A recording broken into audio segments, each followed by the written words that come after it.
Alright, so time for a new season of Stranger Things. Have we been introduced to somebody that starts with the letter B? But just in case we do, in advance, rest in peace. Hey guys, it's Dan, your host of your Dan's Reviews, and today I'm back for another video for Stranger Things. Here is our review for the Season 4 premiere of Stranger Things. This is for Episode 1, The Hellfire Club.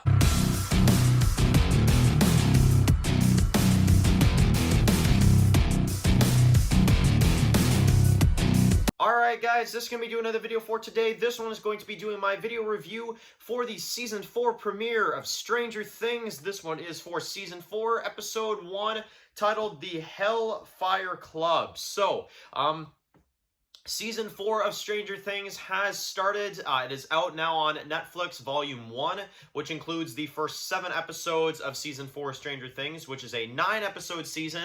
However, the first volume contains the first 7 episodes, and then we will be seeing the other 2 on July 1st, so definitely get ready for that. And this video, do not worry, we're not going to be spoiling anything past the premiere in this video, so obviously anybody that maybe has binged through the entire season already, obviously I will kindly ask you here to not spoil past episode 1, because, well, like I said, I will have to remove any comments that are spoilers for it, just because I don't want anybody getting spoiled. However, this is a review just for the season premiere, and then what we're going to do is we're going to review the entire season tomorrow. I was going to do episodic reviews, and then I kind of realized, I was like, well, at the same time, we haven't exactly had the whole season dropped yet, so what I'm going to do, we're going to review Volume 1 once I can complete that. I've seen currently right now the first 3 episodes, and I am still getting ready to watch episodes 4 through 7, and then once I watch that, give or take another day or so, I will do a full season review. So that's kind of the plan right now in terms of how to review this season, and we'll do like a Volume 1 review kind of overall, right? So,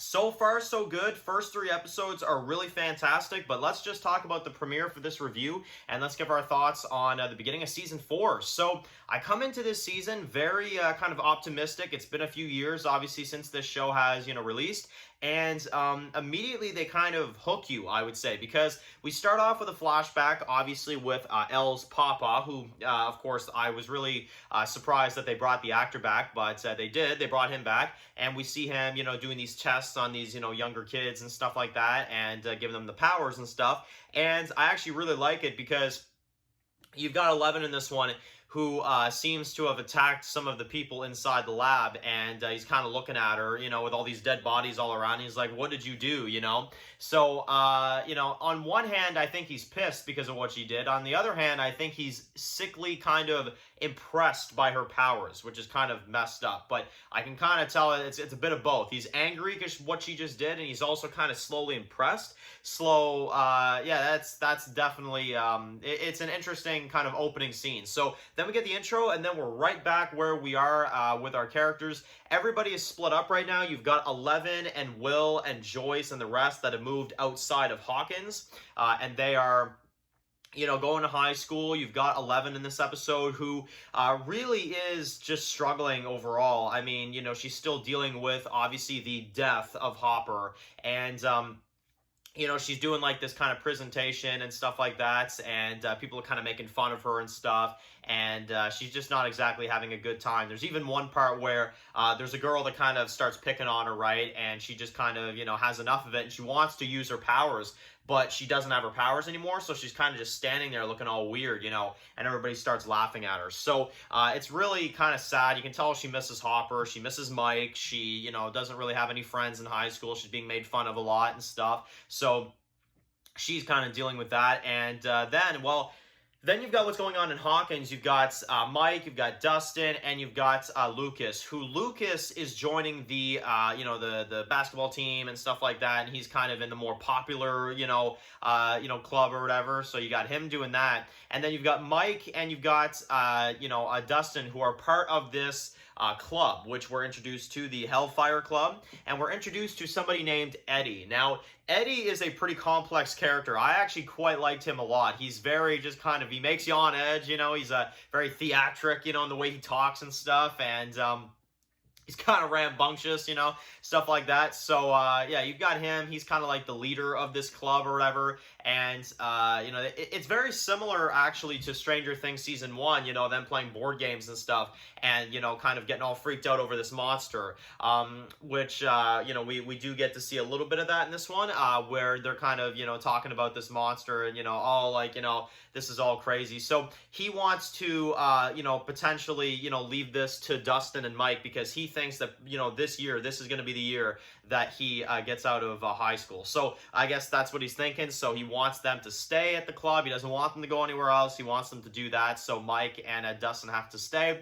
And he's inviting, Steve and stuff like that. He doesn't want to come and stuff like that. So, yeah, it's kind of cool. So we've got Steve in this one as well too. He's still at the video place. You've got Robin there, who them two are still really good friends after all this time.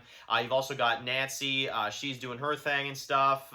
She's working at a job, I believe, and we find out that she's going to college, and, with Jonathan and stuff like that. So I kind of get to catch up with some of the characters in this one. But one of the big things that we see in this episode is Joyce, okay? So let's talk about this, because when I first saw this episode, I kind of wasn't sure on where this was going yet. I was kind of like, okay, so what are they doing with her? Like, she sees a doll and stuff. Like, she's calling that crazy scientist guy or whatever that she's friends with. But it takes a really interesting turn, and at first I was kind of getting ready to flaunt. I was kind of like, oh, this is kind of just filler, like her panicking over a doll, like what does it matter, But my God, at the end when you find out, and again, spoiler warning, that someone has sent her a note that says that Hopper is very much alive. He is alive, and she finds that out, and it's crazy. It's absolutely crazy. So we don't actually see Hopper in this episode, but obviously through the trailers this season, we know he's in this season. And again, not going to say too much on the further episodes, but at least in this one, she gets word that he's alive, which is so darn cool. I love that. So kind of, setting that up a little bit for maybe a reunion or some sort of whatever. We'll have to see, but they at least kind of set that up, and at least she knows now that very likely Hopper is alive, based off this notes that she got. So yeah, very interesting. And okay, so let's talk about Chrissy in this one, who is a new character that's introduced. She's one of the popular girls in the school. And again, once I saw this, at first I was like, okay, where is this going? But then you see that she has like kind of some issues. There's moments where she's kind of, hallucinating, and you've got her mom that's banging on the door, telling her to come out, and she's in the high school, bathroom, but she's, kind of having a mental breakdown. And then the mom starts to get pissed off because she won't get out, and this was really creepy. You then see it starts to turn into the monster that's trying to get at her when she's in the bathroom, and she's just like freaking out, like, all this stuff, the blinking lights. I mean, man, the way they did this was really, really well done. I have to admit, the horror in this episode was top notch. So anyway, she then goes out and she gets drugs from this Eddie guy, who is, basically giving her stuff or whatever, and they apparently recognize each other from a while back or something, so he gives her a deal, but then she wants the strongest stuff that he has, right? So, anyway, he invites her over to his place. It's kind of casual, this and that. You can kind of still tell something's wrong with her, though, and, well, let's talk about the ending of the episode now. So, she then is, just like Billy last season, captured by this, creature from the Upside Down, who we're kind of slowly getting introduced to in this premiere. I don't want to say too much, but the Upside Down, basically this creature takes over and snaps her bones, snaps everything. She's lifted up into the air, and, Eddie kind of walks out here and sees her just dead like this, but she's really been taken by the Upside Down. He freaks out, and basically the episode ends with her just getting taken by this, monster, right? And her bones being all broken and stuff like that, and that's where they leave you. So, very interesting cliffhanger, as they obviously are getting ready now to introduce what is the next part and the next creature and the next monster of this show. Which, as I've said, I've seen a few episodes ahead, and I will say it gets pretty damn insane. So, like I said, guys, we will do a full season review of this once I get to see the final episodes. But at least for this premiere, at least for what they set up, I will say this. I'm giving this a 9 out of 10, at least. I think this was a great episode. I think the only things that in this episode, like, there were a few draggy moments, I will say. It wasn't totally fast-paced, but I'm still giving this a 9 out of 10 because I still feel like they did a lot of really good stuff in this one.